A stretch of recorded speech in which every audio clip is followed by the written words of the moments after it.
Máte doma malého alergika nebo astmatika? Nebo bývá vaše dítě často nemocné? Pak je právě pro něj určen nebulizátor značky Philips Respironics. Pro alergiky a astmatiky je nepostradatelnou pomůckou. Když se používá pravidelně, je i skvělou prevencí. Posiluje přirozenou obranyschopnost dýchacích cest, pročišťuje je a zbavuje nečistot a infekce.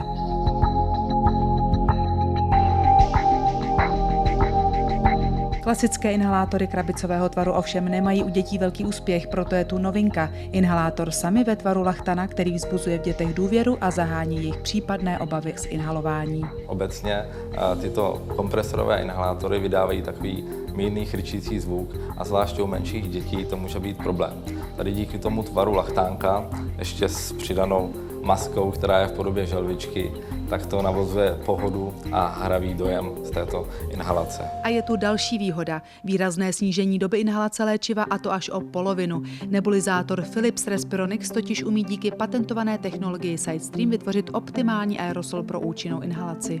Díky patentované technologii SideStream a speciálnímu mezikruží narůstá výkon nebulizátoru z běžných 6 litrů za minutu až na 16 litrů za minutu. Tím pádem se zvýší průtok vzduchu a spolu s léčivem a zkrátí se doba inhalace na požadovaných 6 až 8 minut. Tento proces nemá vliv na komfort uživatele. Zajímá vás, z čeho se přístroj skládá? Tento přístroj je složený z kompresoru, který má tedy tvar lachtánka. Z toho je vyvedena hadička, která proudí vzduch do této nebulizační komůrky, kde se nachází léčivo a právě ona patentovaná technologie SideStream. Příprava nebulizátoru k inhalaci je velice snadná. Začneme tím, že smontujeme nádobku na léčivo. Zde sem zasuneme mezikruží, které tvoří ten aerosol. Potom nalijeme léčivo, zašroubujeme, připojíme kádinku k hadičce, přes kterou proudí vzduch právě z tohoto kompresoru. Dále zapojíme hadičku do boku nebulizátoru a poté našroubujeme náhustek nebo masku. Pak stačí zandat do zásuvky a zapnout. A jak správně inhalovat, to vám teď názorně předvedeme. Nejdříve odmontujete vrchní část a nalijete do této nádobky, která je určená na léčivo, nebo právě zde vincentku. Stačí nalít trošičku, tak zhruba do poloviny nádobky. A poté nádobku zašroubujeme. Nádobka při zašroubování drží léčivo, popřípadě vincentku, dobře vevnitř, takže se vám to nerozlije. A nasadíme. Preventivně se doporučuje inhalovat 1krát denně, zejména v zimním období. K inhalaci se používá nejčastěji vincentka nebo solný roztok. Při akutních a chronických potížích se inhalují léky předepsané lékařem ve vhodné formě a je doporučeno inhalovat 3krát denně.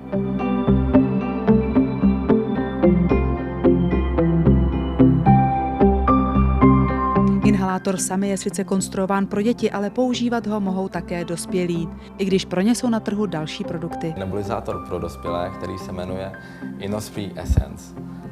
Ten se neliší od předchozího nebulizátoru prakticky v ničem, krom tvaru kompresoru. Technologie i výkon je stejný. Kompresorový nebulizátor Innospray Elegance. Ten je vhodný jak pro domácí používání, tak je vhodný i do léčeben a ambulancí. Jeho výhodou je robustnější provedení, díky čemuž může kompresor běžet nepřetržitě dlouhou dobu.